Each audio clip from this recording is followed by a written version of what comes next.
Celia stood in the stage left wing of the stage, dressed in her costume, a lovely off-the-shoulder blue number with silk and lace that whispered when she walked. Her hair was pinned back and down, and she wore a wig that had been professionally styled. She had makeup on, and her shoes were broken in. Now, all that needed to happen was for the curtain to rise. Opening night. She, like everyone else, had taken a peek out into the theatre to see what the audience was like. Rafe's marketing had paid off, full house. But no matter how Celia tried to prove otherwise, the knot in her chest wasn't to do with the fact that she was about to perform. It wasn't to do with the fact that her days of being invisible had come to a close and she had done something she didn't want. It was due to the fact that the one person with whom Celia was trying her hardest to be invisible was also the person she had inadvertently fallen in love with, and who was dating someone else. "Okay, love," Tony said, pressing a kiss to Celia's forehead, even as he tugged at the sleeves of her dress. "I would say break a leg, but everyone's heard that, so give them hell, Celia Graham." "Thanks," Celia said, smiling for the first time in what felt like days. And, as the curtain drew aside, she stepped out and walked over to Mark, her posture confident and her smile belonging. Roland and Jenny confessed their love for one another and were drawn apart. Celia and Anselm kept a more steadfast love secret, while Celia was promised to another. Mrs. Squire scolded both of her sons, and Mr. Pearson pretended to love Celia. As the first half of the show came to a close, Celia found herself sagging in relief when she could pull her dress off. Bobby had already changed twice and was in her third and final dress of the evening. She was in the dressing room, the dress half-zipped and a frantic expression on her face. "What did you do?" Bobby snarled at Celia, the door opening as Alice came in. Alice took one look at Bobby's furious expression and shook her head. "What do you mean?" Celia asked, drawing her brows together in confusion. "The jewelry I'm meant to wear in the final act. Just look at it." Bobby thrust out her hand, and Celia took the object inside. It was the green cut-glass necklace that was meant to have been a gift from Anselm. The clasp had been twisted and broken, enough that it would take more than a few minutes to fix it. "Why didn't you check my jewelry before now?" "I did," Celia said, desperately trying to untwist the clasp and see if it could be fixed before Bobby had to go on. "I checked all of your dresses and your jewelry, and everything was in order. I promise," Celia insisted. "Well, then you've let someone come in here and they broke it. Probably that costume man that you work for instead of doing your work for me," Bobby hissed, snatching the necklace back and wrenching it more. "Hold on," Celia said, frowning. "I've done everything that you asked of me and more, as well as working with Tony and acting in the show. And Tony wouldn't break your necklace. He's been helping out with the changes, and he's not vindictive enough to do such a thing." "Bobby?" The intruder had Bobby whirling and putting up a simpering smile while Celia just picked up the necklace again and tried to fix it. She used her tweezers and attempted to twist the metal into some semblance of normal. Nothing. The only thing for it was to get some string and tie it up that way. "North," Bobby said. "Someone broke in here and ruined my necklace." She took a step closer to him and looked up, smiling seductively and sadly. "It's the necklace that Anselm gave to Celia." "Really? May I see?" Grayson extended his hand to Celia, and she gave him the necklace, realizing a moment later that she was standing there in nothing but a corset and slip. She grabbed her next dress and stepped into that, allowing Alice to zip up the back, the older woman murmuring something comforting. "Oh, well, we can just tie it up with string." "That's not the point," Bobby said, moving away and touching up her lipstick as she scowled into the mirror. "Darling, it's an easy fix," Grayson said, "but we can't fix it tonight. We have 2 minutes before intermission is over, and we have to be back on stage. We'll get it tomorrow, all right?" "Fine," Bobby said. Celia decided that whatever else Bobby needed, she could get it herself, and slipped out of the dressing room. Grayson wasn't far behind. "Do you know what happened?" he asked gently. Celia shook her head. "I'm sure it was just an accident," she murmured, taking a breath and adjusting her dress. "I'll get to it first thing in the morning." "What? Why? That's not your job," Grayson said. Celia raised her eyebrows in surprise. "Of course it's my job. I'm her assistant," Celia said. The call came for places, and she started to move away. Grayson grabbed her arm. "No, you're not," he said, frowning in confusion. "She said that since you were playing the part of Jenny and that you were released from being her assistant. You were just helping Tony out to be kind, but it wasn't your job." "Then you're mistaken," Celia said. "I've been her assistant since day one, and just because I'm acting doesn't change that. And now, if you'll excuse me, I have to get to my place." She pulled her arm away from Grayson and walked across the dark stage to her place on the other side, the curtain hiding her from the audience. The knot in her chest was tighter, and Celia rubbed the spot where it hurt. She shouldn't have said anything about her work for Bobby. Bobby would be angry that Celia had contradicted her, had called her a lie. Especially considering that Grayson was the one Celia told. Well, she was tired of it. The curtains went up, and Mark strode onto the stage from the other side. "Jenny?" he called. "Jenny, where are you?" "Here," Celia replied, picking up her skirt in one hand and running out. She put all thoughts of Grayson aside and focused on the play. That was all that mattered now. "Oh, Roland, I was so scared. I thought you weren't coming." "Don't worry," Mark assured her, grabbing her hands and pressing them to his chest. "I would never leave you." I thought that Celia was going to figure out where I had gone, so I had to sneak out, Celia said, resting her head on Mark's shoulders. But everything is going to be all right now, isn't it? Of course, my dearest, Mark insisted. We must hurry, though, before someone suspects that we're going to...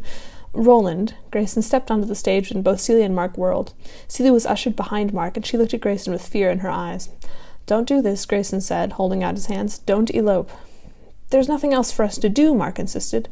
Mother won't let us marry, and I can't live my life without her. I would sooner die than be parted from my dearest Jenny. Roland, please, Celia said, a creeping note of desperation in her voice. Don't, Jenny, Grayson said, holding out a hand to her. Can't you see that if you do this, there will be no life for Roland? The two of you will have nothing to live on. You will have no future. Would you want that for him? No, Celia said, looking up at Mark. I wouldn't. Then come away. Grayson stepped closer. Mark tightened his grip on Celia's hands and shook his head.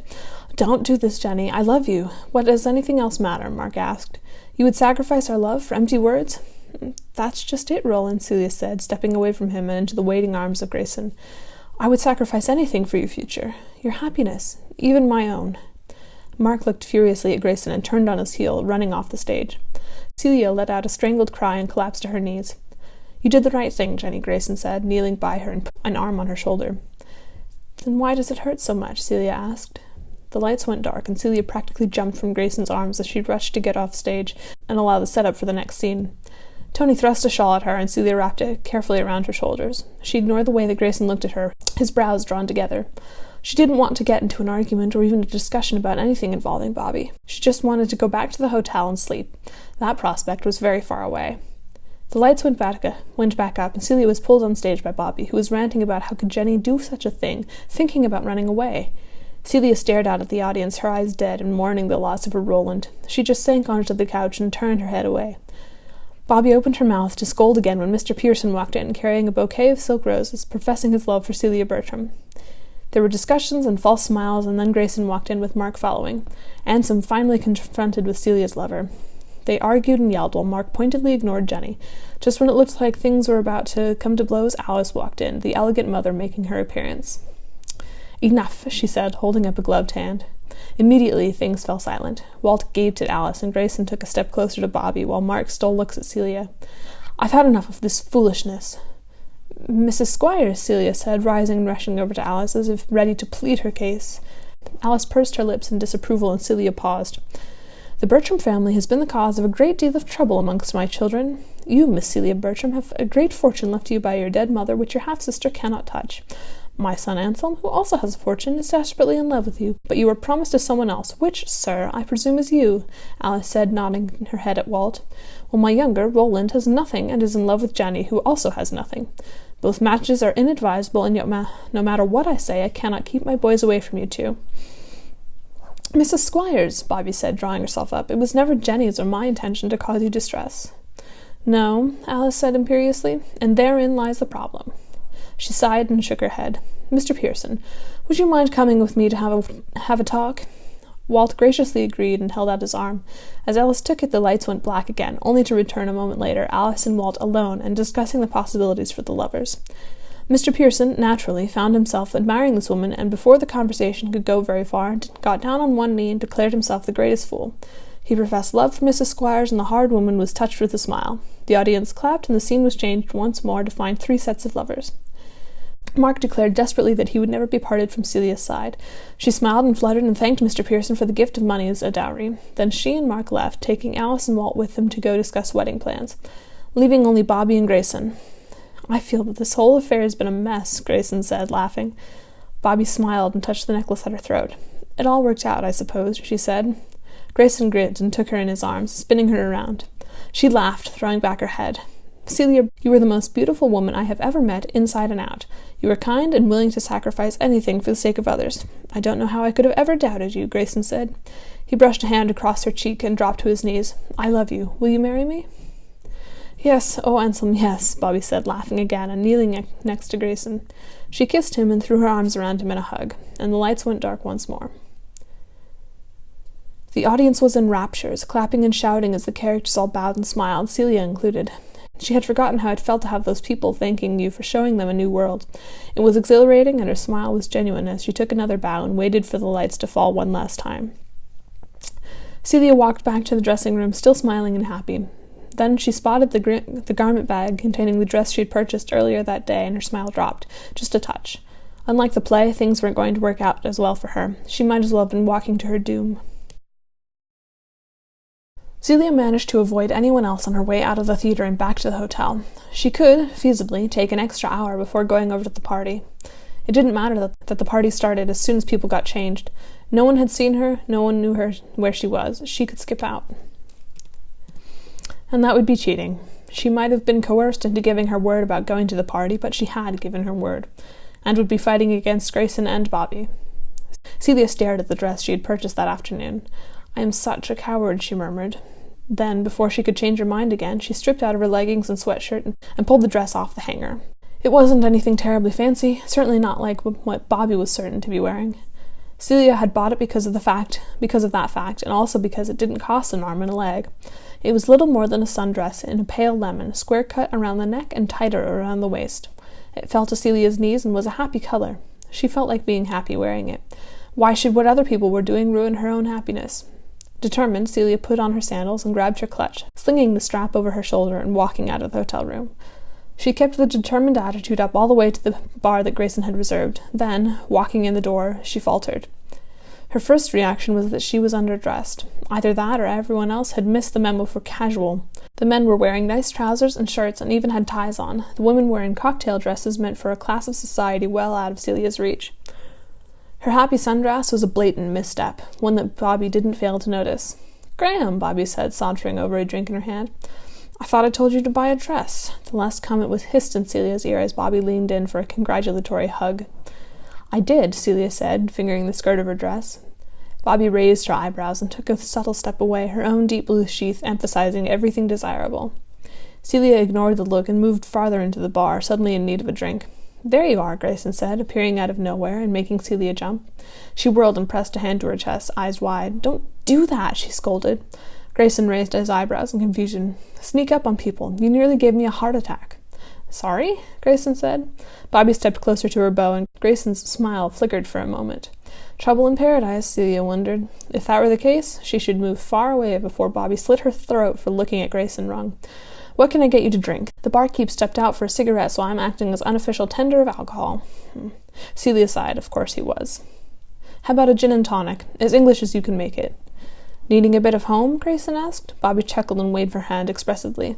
"Aren't we all? I mean, Monte Carlo is great, but it is very French," Bobby said. Grayson looked to Celia for a confirmation, and she shrugged. That wasn't quite her reasoning, but it was good enough. Really, it was the only stiff drink she actually liked, and she didn't have the desire to drink a bottle's worth of French wine to get drunk. Not that she was actively trying to get drunk, but something needed to happen or she would flee right then and there. "I don't know," Grayson said, searching the bottles behind the bar for gin. "I like seeing something different. It's a different people, a different culture, and we're so close that we might as well experience it." "Careful," Celia said, accepting the cool glass. "You'll start sounding like a wanderer." "Is that what you call yourself?" Grayson made it sound as though that explained just about everything. Floater, drifter, wanderer, I don't know. Celia shrugged again, casting a surreptitious glance at Bobby. The actress was looking quite put out, and Celia didn't blame her. Grayson was deliberately ignoring her. There was no way that Celia was imagining that. She figured now would be a great time to go talk to Alice and Walt, who were standing over by a booth across the bar. She started moving in that direction when a question was directed at her. "Do you know how to use a sound system?" Grayson asked. Celia swallowed a groan. Why was it that everyone was determined to make her life as difficult as possible? No, not everyone, just Grayson. "I've done enough lighting and sound in my career that I should be able to figure it out," Celia said. Grayson grinned and grabbed her hand, pulling her to the small raised booth that was next to the bar. Bobby, Celia did not fail to notice, was left looking as though her prize had been snatched out from her under her very nose. Celia felt her back being bored into by Bobby's gaze. "Oh, yeah," Celia said, taking in the board and system. "I can make this work. Do you have any music that you want?" "All I have is whatever is on my phone," Grayson said. "Where do I plug it in?" Celia took one of the cords and held out her hand for Grayson's phone. She flicked on the system and changed the inputs, fiddling with the volume until a song started playing. Then she sat back in the sound man's chair and took a sip of her gin and tonic, fully expecting that Grayson would realize what he had been doing and go back down to Bobby, or even just leave her alone. He didn't. Fine, Celia thought. It was time to take matters into her own hands. "Grayson, look," Celia said. Why do you insist on calling me Grayson?" he asked. Celia blinked in confusion. It's your name, isn't it? Because if it isn't, then the playbill has made a grievous error. He chuckled and shook his head. No, it's my name. Just everyone else calls me North. I told you in the Japanese gardens that one time that I wasn't going to call you a cardinal direction. It just seems odd. Celia shook her head. But that's besides the point. The point is, why aren't you down there dancing with Bobby? The easy smile vanished just as quickly as it had come, and Grayson tightened his grip on his drink. Celia looked and saw Bobby standing next to Alice, watching Grayson and Celia out of the corner of her eye. Gulp. Have you ever thought that a person was just what you wanted and that you connected with surprising ease? Celia didn't think the question was meant to be answered, so she kept quiet. Grayson shrugged and continued. I don't know.